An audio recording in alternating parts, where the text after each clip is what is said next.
Paz do Senhor Jesus, irmãos. Glória a Deus por esta manhã maravilhosa. Eu queria compartilhar com os irmãos um texto da palavra de Deus, que o Senhor Jesus ele possa continuar falando conosco, porque a gente já percebe o Senhor desde o momento em que entramos por aquelas portas, falando ao nosso coração. Que seja uma manhã de gozo e alegria para o nosso coração, para os adolescentes que estão aí firmados em Deus. Não é fácil, né, irmã? A irmã Dani aí, que essa decisão Mas, irmã, tenha certeza. Deus sorriu no céu quando você decidiu fazer a vontade dEle. Ele vai mostrar para você que você fez a melhor escolha da sua vida. Aleluia. Irmãos, 2 Reis, capítulo 4. Bendito é o nome do Senhor. Todo pai, né, irmão, ele sonha com o futuro do filho. E às vezes nós costumamos sonhar sonhos que na verdade não é o sonho deles. A gente faz o projeto da gente, mas eles têm os projetos deles na mente, no coração. Mas tudo que o pai e a mãe quer é o melhor para os filhos. Às vezes é difícil, né, nessa fase entender isso. Porque hoje os filhos, às vezes, não todos, mas uma boa parte, acham que nós já somos velhos, que nós já vivemos a nossa vida, agora é tempo deles viver. E a gente, como pai, maduro, experiente, a gente está falando de coisas que a gente já viveu, de caminhos que a gente já passou, e a gente quer livrar vocês de muitas coisas ruins que nós enfrentamos na vida. E é gostoso quando o filho ele abre o coração para ouvir os pais. Irmãos, 2 Reis, capítulo 4, verso 1, vai dizer assim: E uma mulher das mulheres dos filhos dos profetas clamou a Eliseu dizendo: Meu marido, teu servo, morreu. E tu sabes que o teu servo temia ao Senhor. E veio o credor para levar os meus 2 filhos para serem, algumas traduções, escravos. Podeis assentar, meus queridos. Aleluia. Irmãos, é bem rápido. Nós vemos aqui nesse episódio uma mãe, uma mulher que ficou viúva. E a herança que o marido deixou foi a dívida, né? Interessante que quando alguém vai embora dessa terra e deixa herança, é uma confusão para dividir a herança, né? Alguém já viu isso, irmão? Famílias se dividirem, se dissipar porque ficou ali alguma coisa, né? Algum bem material. E aí acabou a paz, acabou a união, porque a divisão de bem é terrível.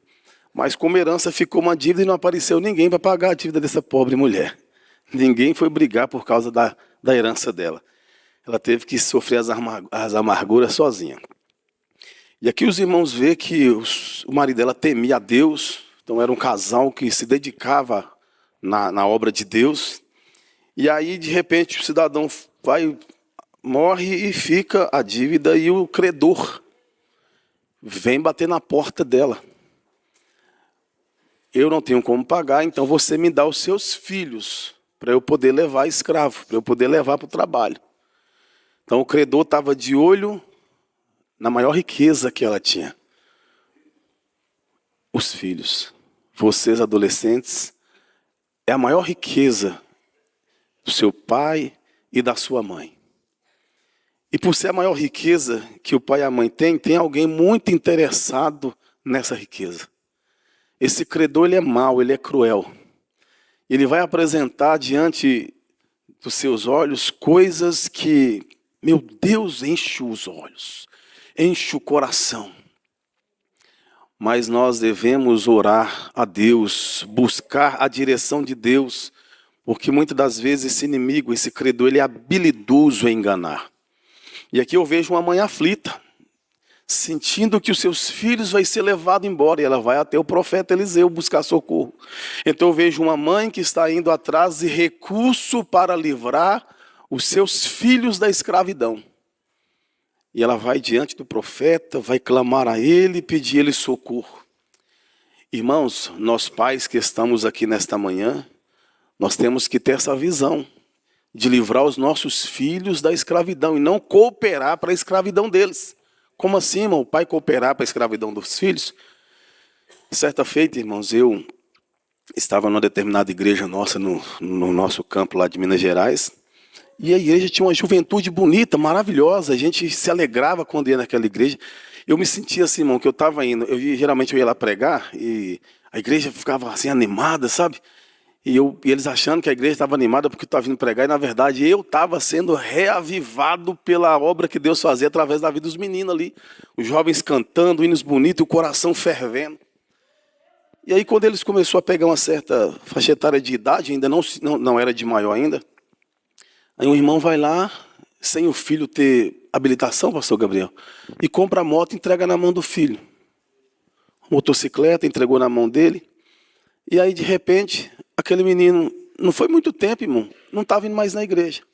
Mas se via ele passando com as mocinhas na garupa da moto, para cima e para baixo. Eu falei, o irmão não vigiou, não.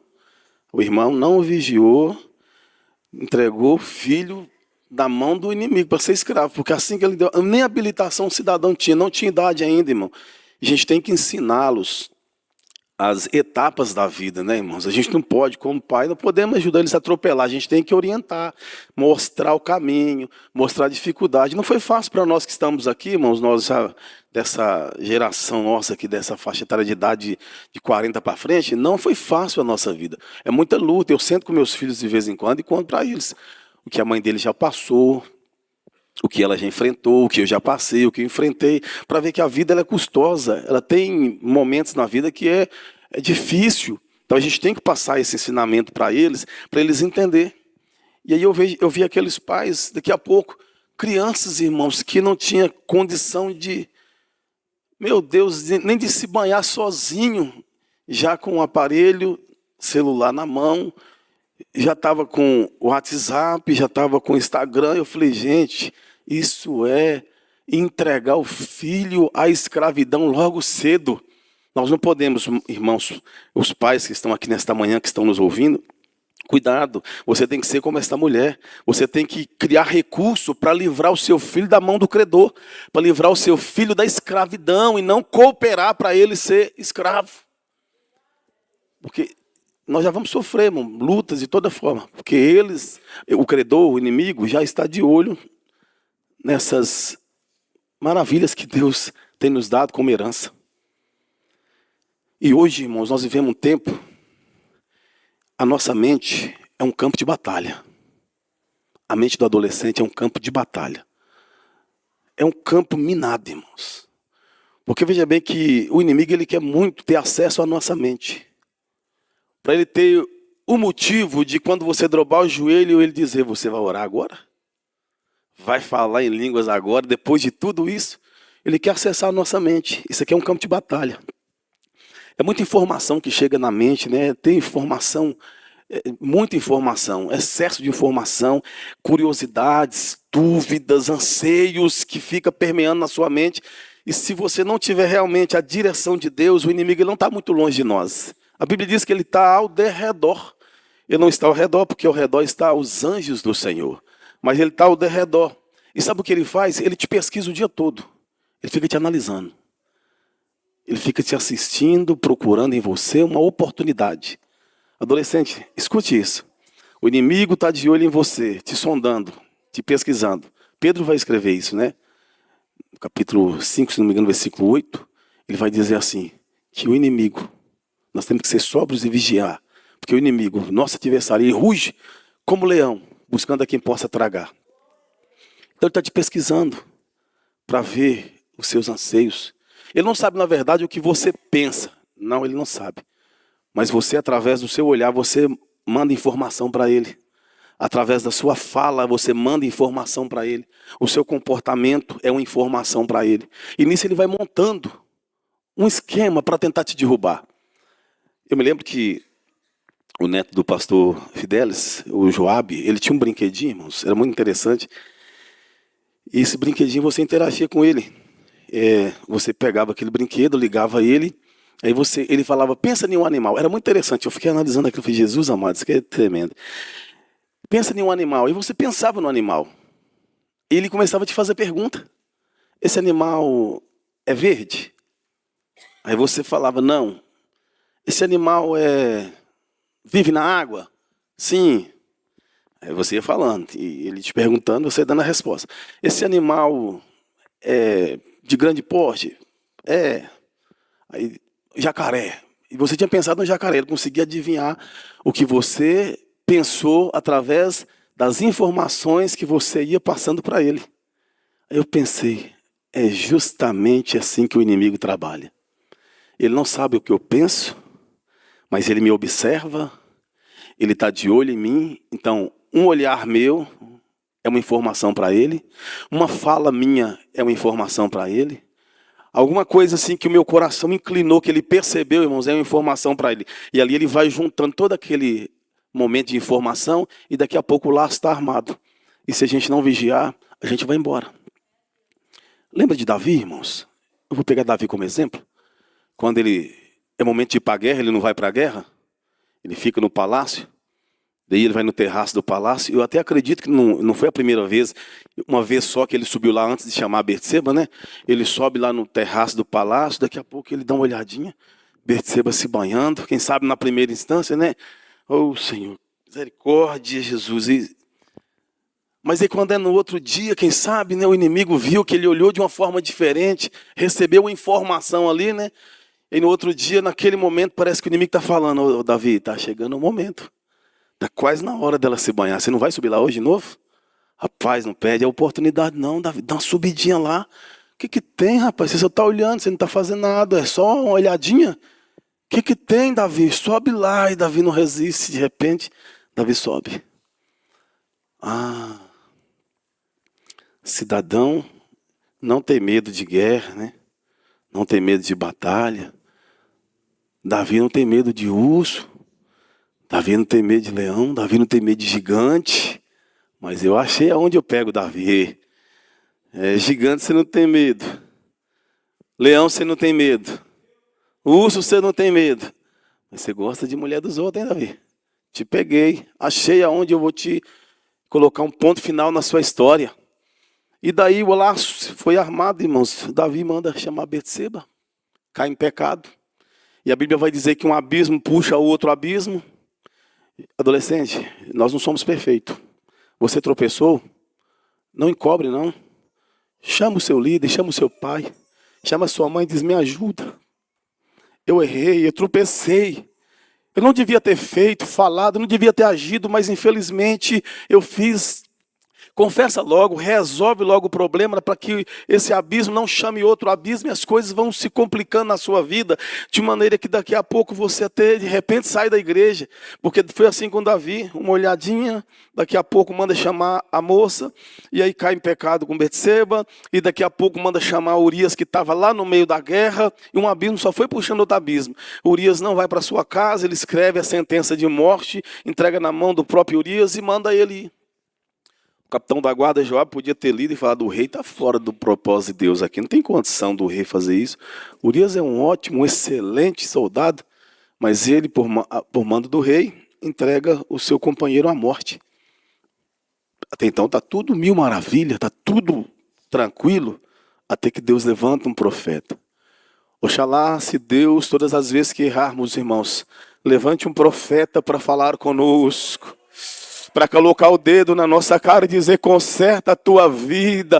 Isso é oportunidade de Deus para nós melhorarmos, irmãos. Porque Deus não quer nos jogar na lata do lixo. Ele quer que nós sejamos diferentes. Servimos a Ele. Aleluia.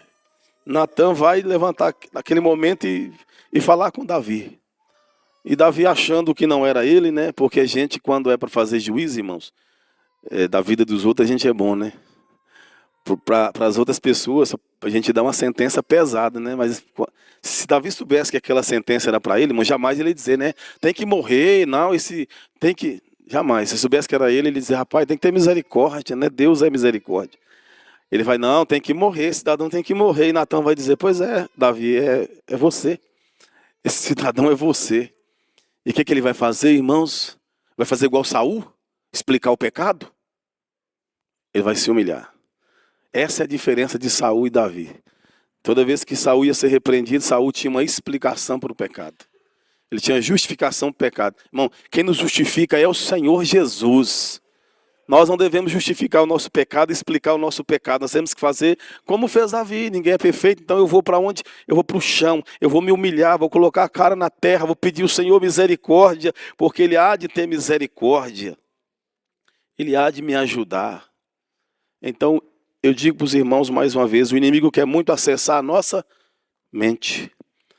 Então ele tinha acesso à mente de Davi, tira toda a alegria do coração de Davi através do pecado. E aí nós vamos ver no Salmo 51, Davi pedindo Deus de volta. O trono, o reino, a coroa? Não, a presença de Deus. A alegria de entrar no culto e sentir Deus. A alegria de quando alguém diz assim, Davi, vamos na igreja, o coração ferve no peito e diz glória a Deus. Porque quando nós estamos, irmãos, com esse inimigo dominando a nossa mente, vamos lá hoje na oração e você já pensa naquela situação. E se Deus revelar? Porque a nossa mente está manchada, a nossa consciência está manchada. Irmãos, lá no Éden, quando o Senhor, todas as tardes, ia falar com Adão, era bonito, né, nossa comunhão? Todas as viradas das tardes, estava lá Deus conversando com Adão, conversando com o servo de Deus, aquele que Deus formou, que Deus criou para lhe servir e adorar. Até que um dado momento ali, Eva, por descuido, ela vai para a árvore, né, proibida. Ela podia ter ido para a árvore da vida, não tinha restrição, tinha, pastor? Não tinha, né? Ela podia falar, eu vou na árvore da vida, mas parece que o que chama atenção é só as coisas proibidas, irmãos. Se ali fora do pátio, alguém escrever assim, ó, proibido olhar para cima. Ô, irmão, duvido se todo mundo que sair daqui não vai chegar lá e vai... Porque parece que o que é proibido é melhor, né? A gente vai sair lá e ficar olhando para cima. A gente não quer olhar, né? Mas parece que quem está forçando a mente, forçando a cabeça da gente para cima. Aí ela não vai na árvore da vida, ela vai na árvore proibida, na árvore que tinha restrição. E ali ela encontra a serpente que vai acessar a mente dela.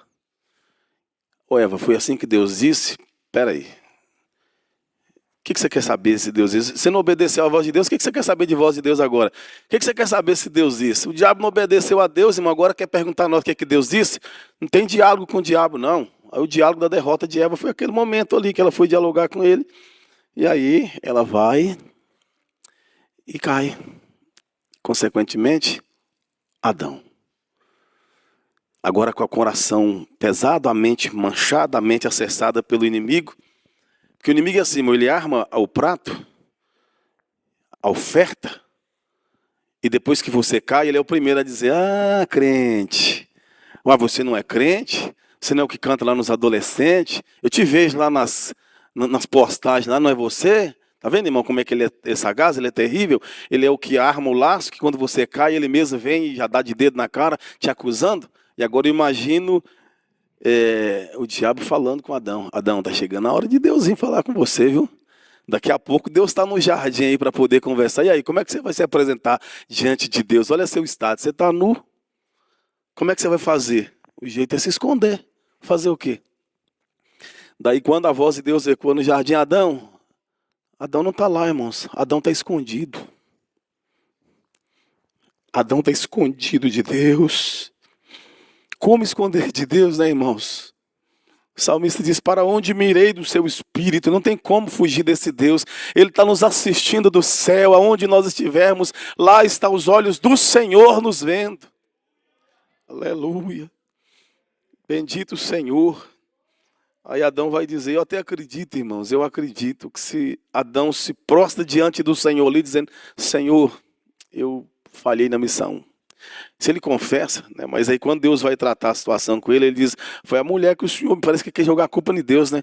Foi a mulher que o Senhor me deu que fez isso. E mulher não, foi a serpente. Aí ninguém assume agora a culpa, então tem sentença para todo mundo. Deus vai lavrar a sentença para todo mundo, mas o que eu quero dizer é que Adão perdeu aquele contato. Então quando nós permitimos, irmãos e adolescentes, o inimigo ter esse acesso à nossa mente, nós perdemos muita coisa, perdemos o contato.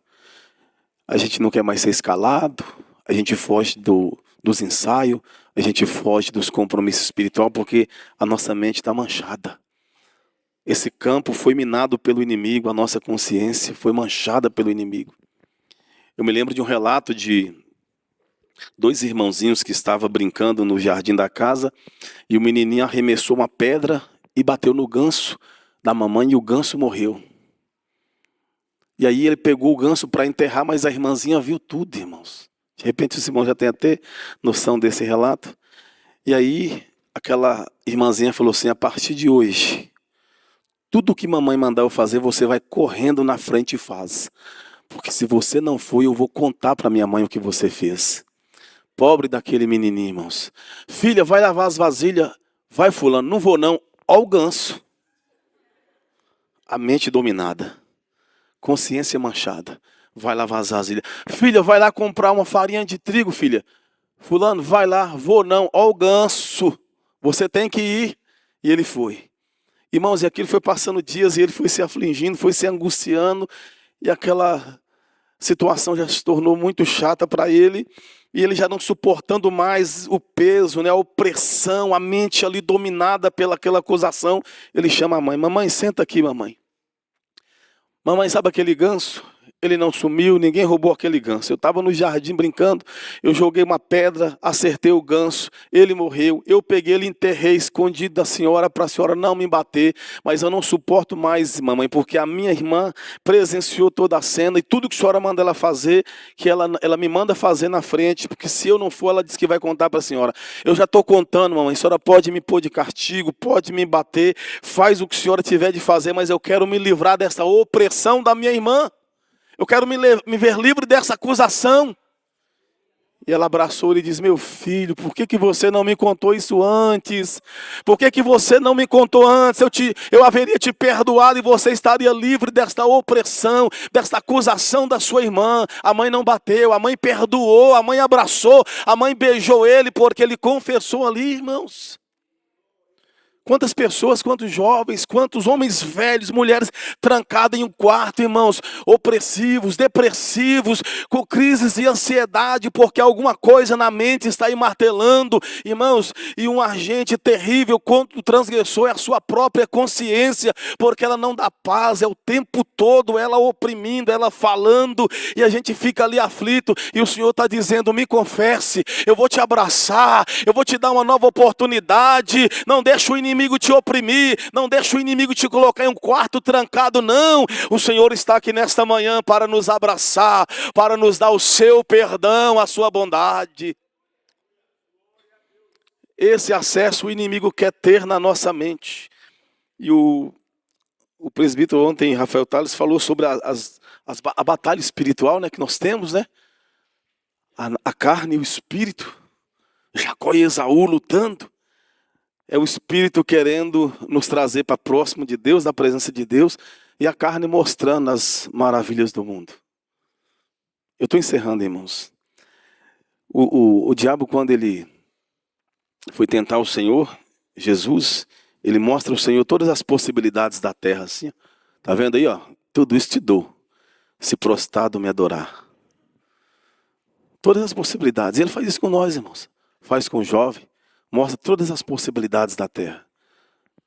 Aí você está lá na faculdade, está lá no colégio, aí chega as colegas, né, aquelas mocinhas que é igual bolinha de ping-pong, sabe como que é, irmão? Passa na mão de um, passa na mão de outro, aquela vida. E você tem uma vida ali de bênção. Irmão, não tem nada melhor do que ser diferente no meio dos iguais.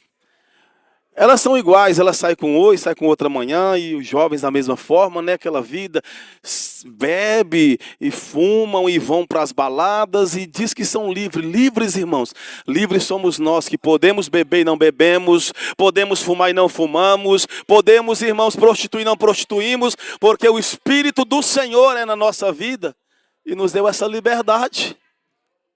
Aí o homem bate no peito: eu sou muito macho, e um cigarrinho está dobrando ele. Um copinho de bebida está dobrando ele. Que macheza é essa? O camarada não consegue vencer um vício.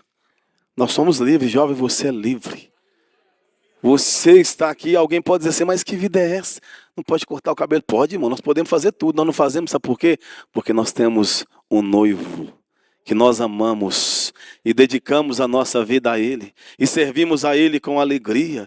E sentimos a presença dEle em nossas vidas. Então essa batalha, irmãos, que existe em nós. O inimigo vai mostrando essas possibilidades da terra, né? A farra, as coisas podres da vida. Vai me adorar? Vai prostrar? Vai me servir? Nós vamos falar igual a Jesus. Pode ir embora, Satanás. Vai com tudo que você tem. Porque somente ao Senhor eu vou adorar. Somente ao Senhor eu vou servir. Não permita nunca, jovem, o inimigo ter acesso à sua mente. Se você está lá no meio de amigos que de repente você sente que ele está inflamando o seu coração está começando a inclinar para as coisas dessa vida, foge o quanto antes. Corre o quanto antes.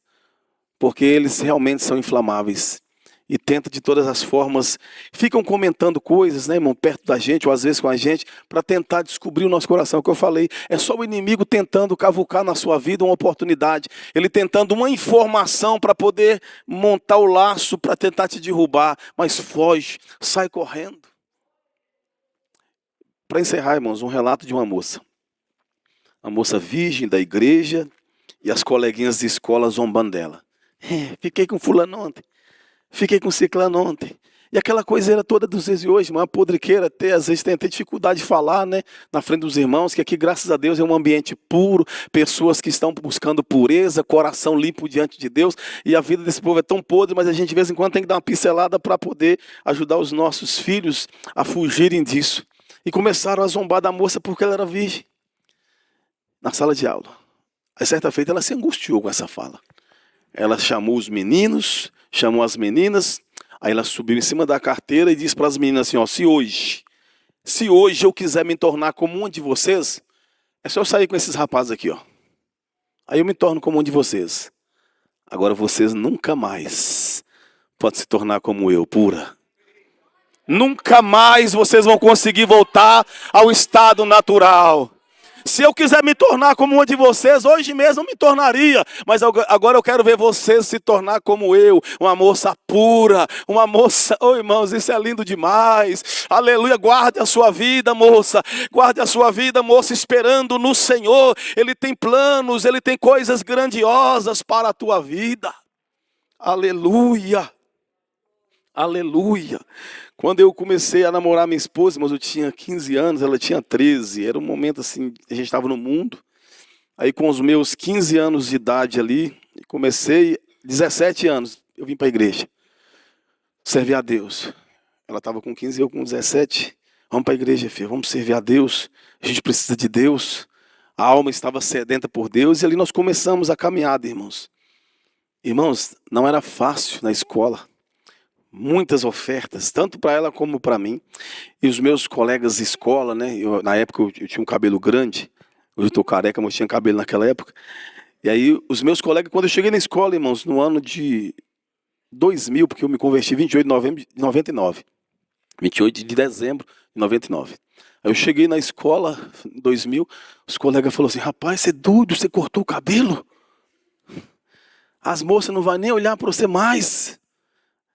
Eu falei com ele assim, não estou interessado em moças, eu sou crente, eu sou um servo de Deus. Aí eles começaram a fazer, não dou um ano, não vai 3 anos, você saiu da igreja. Isso aí é fácil, você deve ter ido atrás de alguma moça lá da igreja bonita. Eu falei, não, eu fui já namorando com a minha esposa, a gente está servindo a Deus, fica tranquilo.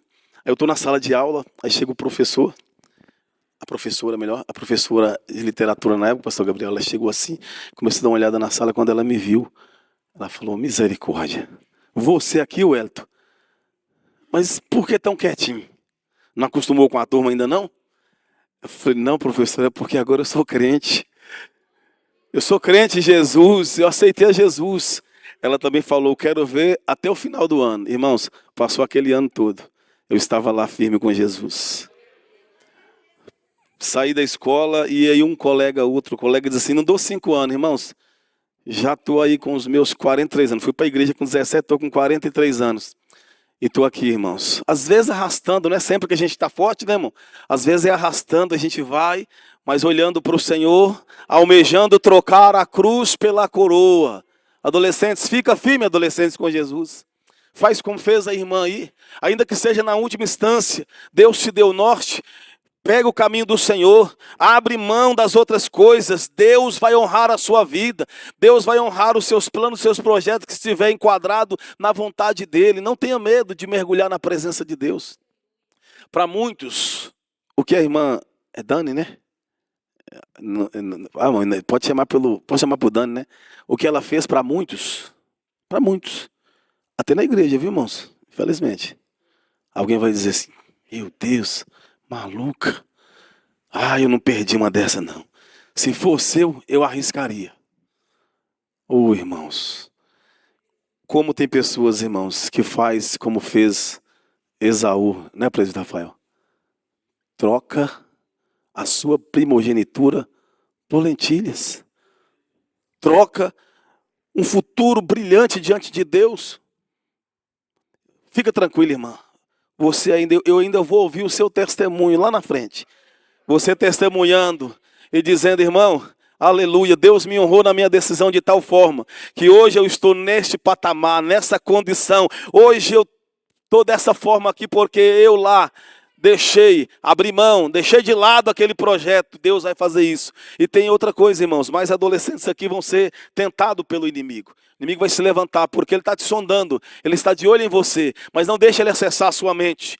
Deixa o Espírito Santo tão somente ter acesso na sua mente e revelar mistérios do céu para você, porque Deus quer te dar inspiração, alegria em servir a Ele, em estar na presença dEle. Que o Espírito do Senhor, tão somente Ele, tem acesso ao seu coração e à sua mente para te revelar coisas grandiosas da parte do Senhor. Amém? Essa é a minha participação. Deus abençoe.